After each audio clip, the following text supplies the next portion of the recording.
جی اگر ہم بات کریں برے والا میں 2018 کیسے گزرا ہے تو یہ انتہائی طور پر افسوس کی بات ہے کہ 2018 جو ہے عوام کے لیے مایوسیوں، پریشانیوں اور تکلیفوں کے علاوہ اس نے کچھ نہیں دیا۔ معاشی لحاظ سے بہت زیادہ پریشانی ہوئی ہے، اور دوسری بات اگر کرائم کے حوالے سے بات کریں تو کرائم کی جو سطح ہے وہ بڑی تیزی سے بڑھی ہے۔ یہاں میں جو آپ کو ہے چند شہریوں سے بات کرواتا چلوں گا تو اس سلسلے میں کیا کہنا چاہیں گے؟ جی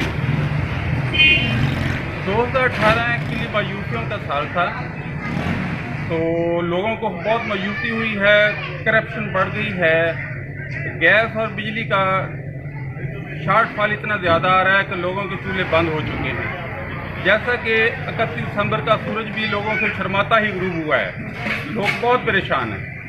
جی ان کا کہنا ہے کہ یہ مایوسی تو یہاں تک بڑی ہے کہ جو 31 دسمبر کا جو سورج طلوع ہوا ہے 2018 کا، وہ اتنی پریشانی اس میں ہوئی ہے کہ گیس اور بجلی کی لوڈ شیڈنگ تک اتنی زیادہ ہوئی ہے کہ لوگوں کے چولہے جو ہیں وہ بھی ٹھنڈے پڑ گئے ہیں۔ یہاں میں ایک اور شہری سے بات کراتا چلوں، وہ کیا کہنا چاہیں گے؟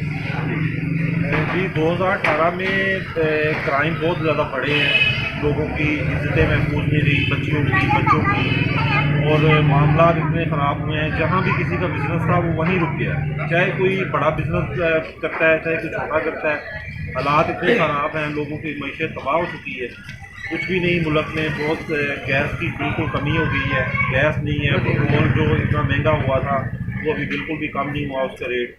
حالات 2018 میں بہت خراب رہے ہیں۔ ہم دعا کرتے ہیں کہ اللہ تعالیٰ 2019 میں ملک کے حالات بہتر کرے جو جی ان کا کہنا ہے کہ یہ مایوسیوں تو گزری ہیں، اللہ کرے کوئی ایسی معاملات حکومت جو ہے وہ کسی طے کر دے کہ 2019 ہے وہ ایک امید کی کرن لے کر جیسے یہ طلوع ہوا ہے، اور یہ معاملہ جو ہے عوام کے لیے، حکومت کے لیے، سب کے لیے بہتر ہو جائے۔ جی